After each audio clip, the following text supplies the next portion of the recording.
नमस्कार, मैं हूं गीतिका पांडे और आप देख रहे हैं टुडे हिमाचल।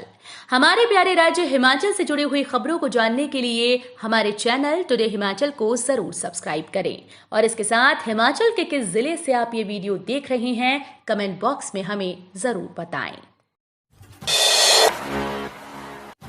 प्रदेश सरकार ने शहीद सैनिकों के आश्रितों को दी जाने वाली अनुग्रह राशि की दरों में की बढ़ोतरी। हिमाचल प्रदेश को देवभूमि के साथ साथ वीर भूमि भी कहा जाता है। प्रदेश से हजारों युवा देश की सरहदों की रक्षा के लिए सेना में अपनी सेवाएं प्रदान करने के लिए तत्पर रहते हैं। वीर सैनिकों और उनके आश्रितों के कल्याण के लिए प्रदेश सरकार के द्वारा अनेक योजनाएं संचालित की जा रही हैं। वर्तमान प्रदेश सरकार ने युद्ध अथवा सैन्य ऑपरेशन के समय हुए शहीद या दिव्यांग सैनिकों के आश्रितों को दी जाने वाली अनुग्रह राशि की दरों में सम्मानजनक वृद्धि की है। कीरतपुर मनाली 4 लेन पर गति सीमा बढ़ाने पर होगा विचार, 60 से ज्यादा बढ़ेगी वाहनों की रफ्तार। कीरतपुर मनाली 4 लेन पर गति सीमा 60 किलोमीटर प्रति घंटे से अधिक बढ़ाने पर हिमाचल सरकार विचार करेगी। इसको लेकर परिवहन विभाग के सचिव आर.डी. नजीम 2 नवंबर को परिवहन विभाग के अधिकारियों के साथ बैठक करेंगे।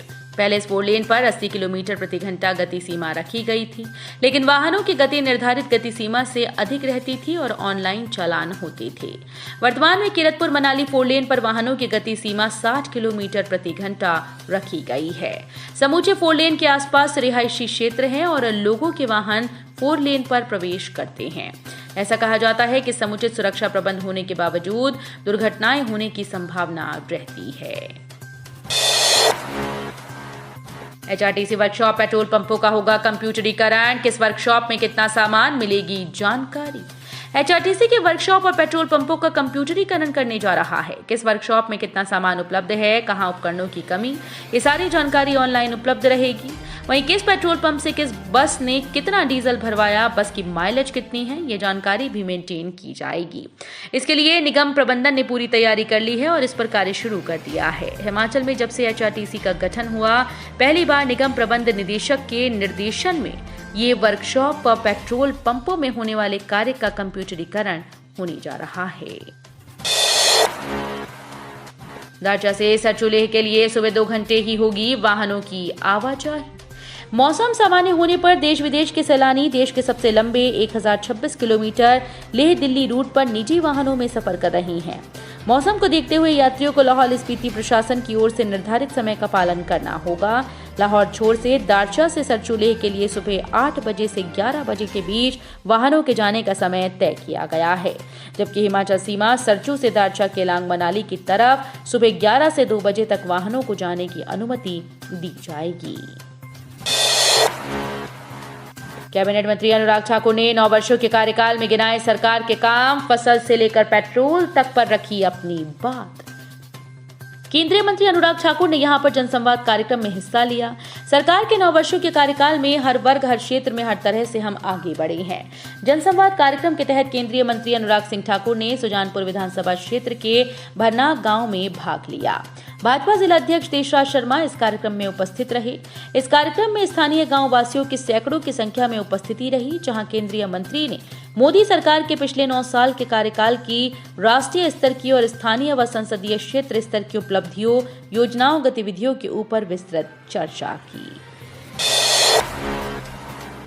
First vote for India campaign से जोड़े जाएंगे युवा। पहली बार मतदान करने वाले युवाओं को अपने साथ जोड़ेगा यूथ कांग्रेस।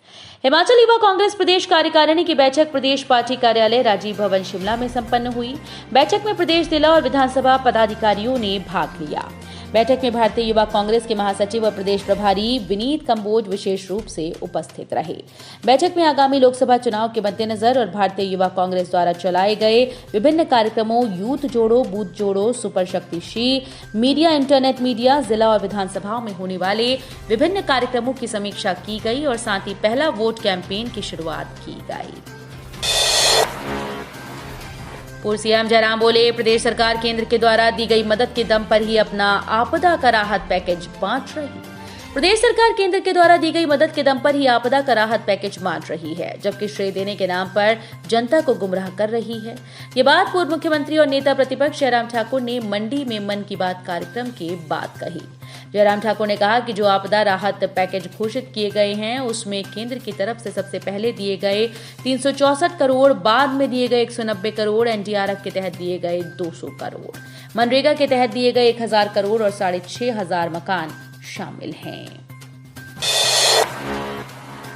हिमाचल में स्वामी विवेकानंद सामान्य ज्ञान प्रतियोगिता 5 नवंबर को 21,000 से अधिक विद्यार्थी देंगे परीक्षा। अखिल भारतीय विद्यार्थी परिषद द्वारा प्रदेश स्तरीय स्वामी विवेकानंद सामान्य ज्ञान प्रतियोगिता 5 नवंबर को करवाई जाएगी। इस प्रदेश स्तरीय स्वामी विवेकानंद सामान्य ज्ञान प्रतियोगिता में पूरे हिमाचल में 100 से अधिक परीक्षा केंद्रों में 21,000 से अधिक विद्यार्थी परीक्षा देने बैठेंगे। अखिल भारतीय विद्यार्थी परिषद के प्रदेश मंत्री आकाश नेगी ने कहा कि विद्यार्थी परिषद द्वारा कोविड के बाद इस वर्ष इस प्रतियोगिता को पुनः हिमाचल में करवाया जा रहा है। आईसीएआर परीक्षा में साक्षी प्रथा, मिताली बनी वैज्ञानिक, छात्राओं का बेहतरीन प्रदर्शन। नौणी विश्वविद्यालय के वानिकी विभाग के 2 विद्यार्थियों ने राष्ट्रीय स्तर पर बेहतरीन प्रदर्शन किया। साक्षी तोमर ने भारतीय कृषि अनुसंधान परिषद द्वारा वानिकी के विषय में आयोजित आईसीएआरए, आईसीई, जेआरएफ, एसआरएफ 2023 परीक्षा में देश भर में शीर्ष रैंक हासिल किया। एनएच बाली में बाधा बना भूस्खलन, किन्नौर जिले में फंसा लाखों पेटी सेब।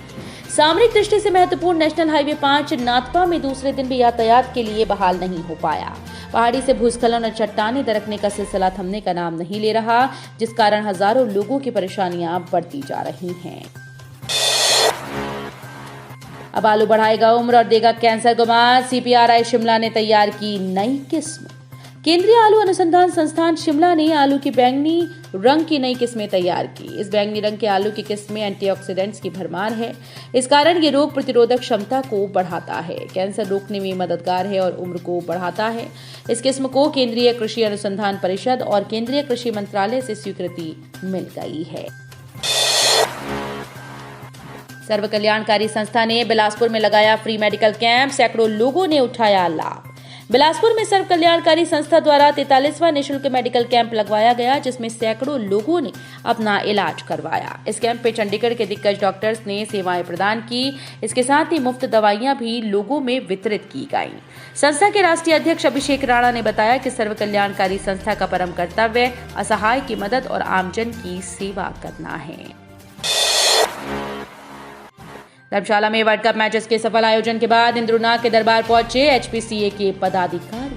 अंतर्राष्ट्रीय क्रिकेट स्टेडियम धर्मशाला में आईसीसी वनडे वर्ल्ड कप के 5 मैचेस के सफल आयोजन के बाद हिमाचल प्रदेश क्रिकेट एसोसिएशन के पदाधिकारियों ने रविवार को खनियारा स्थित इंद्रुनाग मंदिर में शीश नवाकर पूजा अर्चना की।